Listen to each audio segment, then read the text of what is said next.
بسم اللہ الرحمن الرحیم۔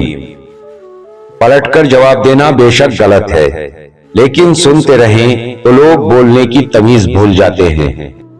آپ کسی کے لیے کچھ بھی کر لو، جتنا مرضی کر لو، کچھ لوگوں کے شکوے اور شکایتیں ختم نہیں ہوں گی، کیونکہ ہم جس احسان فراموش معاشرے کا حصہ ہیں، وہاں اگر سونے کی پلیٹ میں بھی کچھ دیا جائے تو چمچہ نہ ہونے کا شکوہ بہرحال رہتا ہے۔ اپنے بچوں کو اعلیٰ تعلیم دلوانے کے ساتھ ساتھ اگر آپ نے ان کی اعلیٰ تربیت کا اہتمام نہیں کیا تو یقین جانیے آپ نے معاشرے میں جانوروں کی تعداد میں اضافہ کیا ہے۔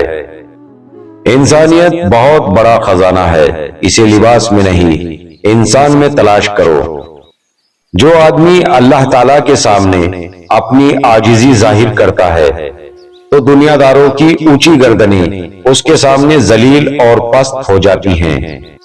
حضرت علی نے فرمایا، اگر تم اس وقت مسکرا سکتے ہو جب تم پوری طرح ٹوٹ چکے ہو تو یقین جانو دنیا میں تمہیں کبھی کوئی نہیں توڑ سکتا۔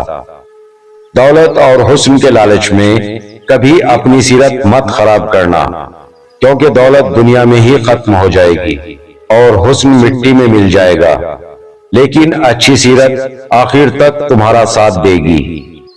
ہر چیز کا صدقہ ہوتا ہے، اور عقل کا صدقہ یہ ہے کہ جاہل کی بات سن کر برداشت کر لو۔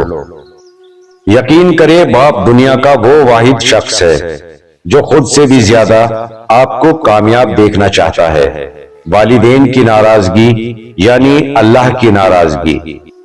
جہاں تعریف کرنی ہو وہاں بڑے بڑے چپ ہو جاتے ہیں، اور برائی کرنے کے لیے گونگے انسان بھی بول پڑتے ہیں۔ سچے لوگوں کو غصہ جلدی آ جاتا ہے، منافق لوگ منہ پر مسکراہٹ اور دل میں غصہ رکھتے ہیں۔